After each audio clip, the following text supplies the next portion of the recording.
आप सभी का स्वागत है मेरे YouTube चैनल टेक बज़ में। मैं आपका दोस्त हारिस शमसी।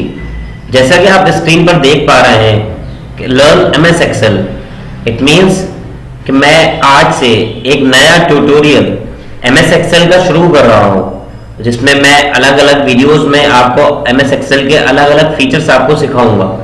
लेकिन इस ट्यूटोरियल को सिखाने से पहले मैं आपको एमएस एक्सेल के फायदे बताने वाला हूं।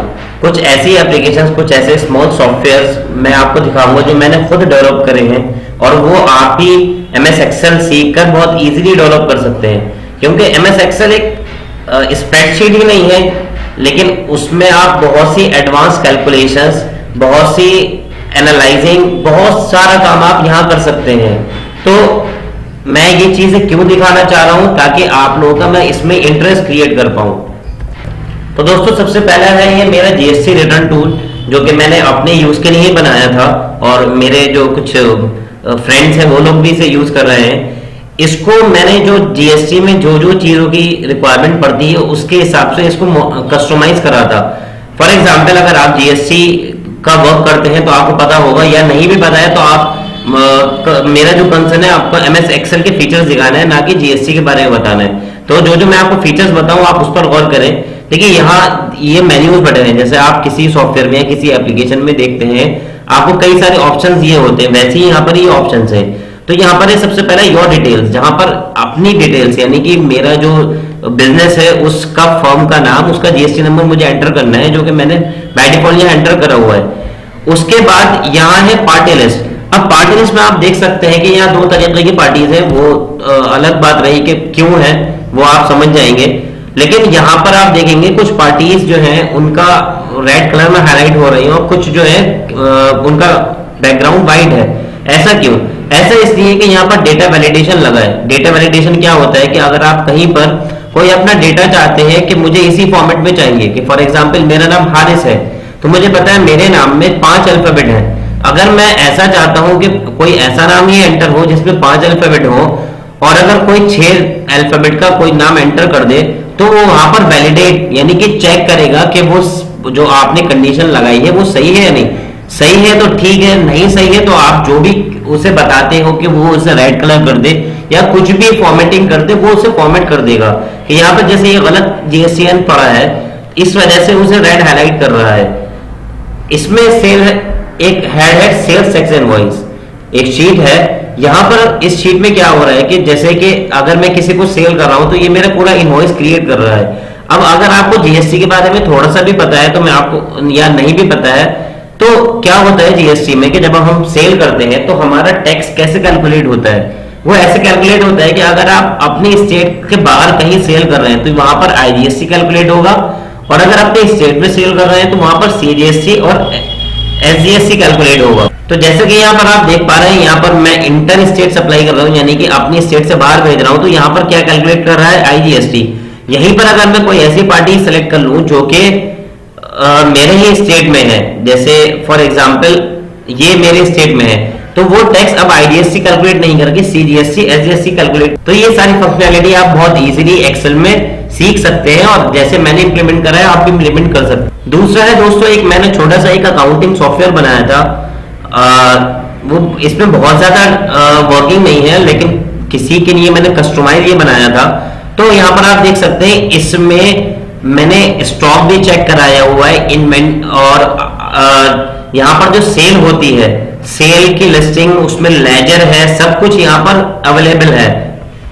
मैं आपको एक एंट्री पास करा के दिखा देता हूँ। यहाँ पर आप देख सकते हैं मुझे अवेलेबल स्टॉक दिखा रहा है कि मेरे पास पियानो 10 है। मैं यहाँ पर आया, मैंने यहाँ से आइटम सेलेक्ट करा पियानो। मैंने जैसे ही पियानो सेलेक्ट करा तो उसका एडजस्टमेंट कोड यहाँ पर आ गया। अब देखिए यहाँ पर पियानो 10 है। अब मैं इससे कहता हूँ कि मुझे 9 पियानो बेचना है, तो मैं यहाँ पे 9 क्वांटिटी डाल देता हूँ। उसका जो अमाउंट मैंने फिक्स करा हुआ है वो यहाँ पर फिक्स हो गया है। जैसे कि आप यहाँ पर देख रहे हैं कि मुझे जो अमाउंट पे करना है 1080। अब आप ये भी क्वेश्चन कर सकते हैं इस पर टैक्स कैलकुलेट नहीं हुआ। वो इसलिए नहीं हुआ क्योंकि जब मैंने ये बनाया तो मैंने कंपोजिशन डीलर के लिए बनाया। वो क्या होता है वो आपको इसमें इसकी डिटेल में जाने की जरूरत नहीं है, इसमें टैक्स कैलकुलेट नहीं करते। तो अब मैं यहाँ पर एंटर करता हूँ कि ये जो जिसको मैं सेल कर रहा हूँ ये मुझे 1000 रुपए दे रहा है। इसके यहाँ पर इसके पास मेरा कुछ बैलेंस रहेगा। तो देखते हैं क्या होता है। अब मैं जब यहाँ पर न्यू इनवॉइस पर क्लिक करता हूँ, तो जैसे ही मैं न्यू इनवॉइस पर क्लिक करूंगा तो पीडीएफ में मुझे इनवॉइस मिल जाएगी। इनवॉइस मिलने के साथ साथ यहाँ पर मेरा स्टॉक भी अपडेट हो गया। देखिए यहाँ पर अब पियानो 1 शो कर रहा है। इसी एंट्री के साथ इस कई जगह बहुत ये जो डेटा है ये कई जगह रिफ्लेक्ट हुआ। फॉर एग्जाम्पल यहाँ सेल है, यहाँ पर सेल हुई। अब यहाँ बता रहे हैं कि इनवॉइस नंबर 23 पर 23 मार्च में शादाब के नाम पर कितनी सेल हुई, 1080 रुपीज। यहीं पर अगर मैं लेजर चेक करूं तो लेजर में शादाब का दिखाएगा जिसमें क्रेडिट 1000 रुपए हुए हैं और डेबिट 1080 हुए हैं और बैलेंस उनका कितना है, 80 रुपीज है। और किस टाइप से बाई सेल है। तो यहाँ अकाउंटिंग में मैं नहीं जा रहा, मैं आपको कैलकुलेशंस यहाँ दिखा रहा हूँ कि कैसे आप एक्सेल में इजीली कर सकते हैं, जो मैंने भी यहाँ करी है। अगर आप एक्सेल सीखेंगे तो ये सारी चीजें आप भी कर सकते हैं और हो सकता है इससे अच्छे तरीके से कर सकते होंगे। एक प्रोडक्ट मेरे पास ये है जिसमें कि मैंने रिजल्ट बनाया था। ये रिजल्ट ऐसा नहीं है कि जो आपको फॉर्मेट दिख रहा है मैं यहाँ पर किसी की एंट्री नंबर डालूं और रिजल्ट क्रिएट करूं, नहीं। ये नंबर्स कहीं स्टोर है, वहां से ये सारे डेटा, हर स्टूडेंट का डेटा यहाँ से फैच कर रहा है और वो यहाँ पॉपुलेट हो रहा है। फॉर एग्जाम्पल ये एक नाम है, नाम मैंने ऐसे डाले हैं। यहाँ पर ड्रॉप डाउन लिस्ट है, ड्रॉप डाउन लिस्ट में से मैं किसी भी स्टूडेंट का नाम डालूंगा तो आप डेटा पे गौर करना। मैंने इसका क्लिक करा तो उस हिसाब से जो भी उसका डेटा था, जो भी उसके मार्क्स थे, वो उस हिसाब से कैलकुलेट हुए और यहाँ पर शो होने लगे। आपको इसमें कुछ नहीं करने की जरूरत है। यहाँ पर आप पूरा देख सकते हैं, उसका रिमार्क्स है, उसकी परसेंटेज है, सब कुछ कैलकुलेट हो गया और जो भी उसको मैसेज देना था, जो भी उसका डेटा था, उसके हिसाब से कैलकुलेट हो गया है। तो ये सारी चीजें आप एक्सेल में बहुत आसानी से कर सकते हैं। ऐसे ही आप एमएस एक्सेल के साथ बहुत डिफरेंट वे में डिफरेंट मेथड्स अप्लाई कर सकते हैं। फॉर एग्जांपल अगर आप अकाउंटिंग फील्ड में हैं तो आप अकाउंटिंग के लिए एमएस एक्सेल से बढ़िया कोई सॉफ्टवेयर मैं नहीं समझता। हाँ, बाकी टैली वगैरह सब लोग यूज करते हैं, लेकिन आप वहां पर कोई कस्टमाइजेशन नहीं कर सकते। आप कस्टमाइजेशन मींस आप कोई चेंज नहीं कर सकते। वो जैसा आपको जिस वे में आपसे काम कराएगा आप वैसे ही काम करेंगे। लेकिन एमएस एक्सेल में आप डेटा को जैसे अगर आपको एनालाइज करना है आप इजीली एनालाइज कर सकते हैं।